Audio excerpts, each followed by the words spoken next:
It's the world's largest shake table facility, and it can hold buildings weighing up to 2.5 million pounds. The table moves in all 3 directions simultaneously. It's the first wood building of this size that's ever been tested.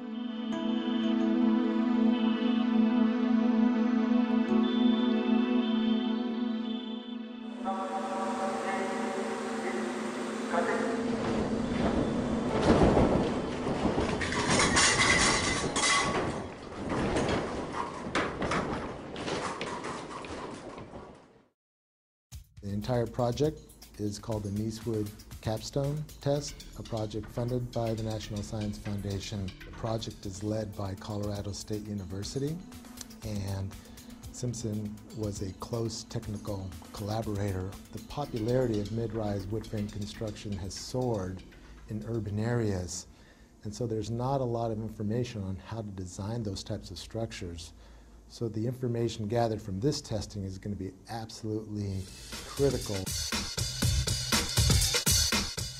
The condominium tower was built as a actual condominium would be constructed with 23 1- and 2-bedroom living units. We're testing a 7-story, 23,000 square foot, 800,000 pound building in 3 dimensions. This collaboration with all the folks involved is really going to culminate in a test that's going to show how our products perform in a very severe seismic event.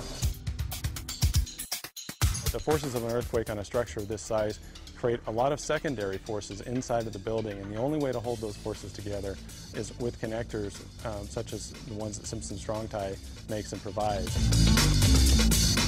In this building, we have a wide variety of Simpson Strong Tie products, from large hold-down rods that run 7 stories up to the roof, known as ATS, or anchor tie-down system. We have a number of shear transfer elements in here, and straps and the floor plates to help tie the floor plates to the shear walls. In short, we're building what we call a complete load path. This building, the Nicewood Capstone building, is designed using a performance-based seismic design philosophy. It's a method to design specifically for, or explicitly maybe, for performance of the building. We don't just design a component or an assembly. We actually design it all together and then we check it. And performance-based design allows us, if we know enough about how the building reacts, to actually select what level of damage we want to see in the building during an earthquake. We're doing a series of tests on this structure so that we can incrementally increase our knowledge as to how the building is responding at different levels of shaking. We're not only going back and forth, side to side, but we're going up and down as well. So we're getting all of the vertical accelerations and lateral accelerations exactly like that Northridge earthquake, but times 1.8. There's approximately 300 sensors in the building, measuring everything from movement to force to acceleration. Once that data and information is gathered, then it can be used to develop new design procedures and new construction methods. So we're able to take what the engineers have modeled, compare it to how the building actually performed, and that's going to give us a lot of great data for years and years to come. What we're really doing here is we're demonstrating that you can build a 6-story or even a 7-story possibly wood structure in a high seismic zone and have it perform how you want. It's safe, it's cost effective, and frankly they're very little damage. Really, for 5% or less in your construction material costs in the beginning of the building, you can not only save the occupants of the building, but you can also save the structure. This test will change the way light frame wood is designed over the next 10 years. We've invited several key engineers from across the country, building departments.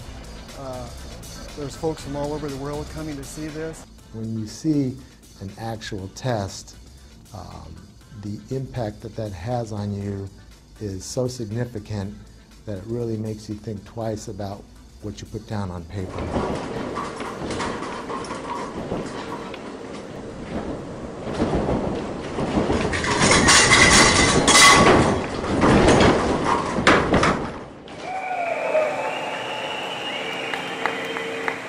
Everything in it worked. There was minimal damage to the inside of the building, minimal damage to the outside of the building.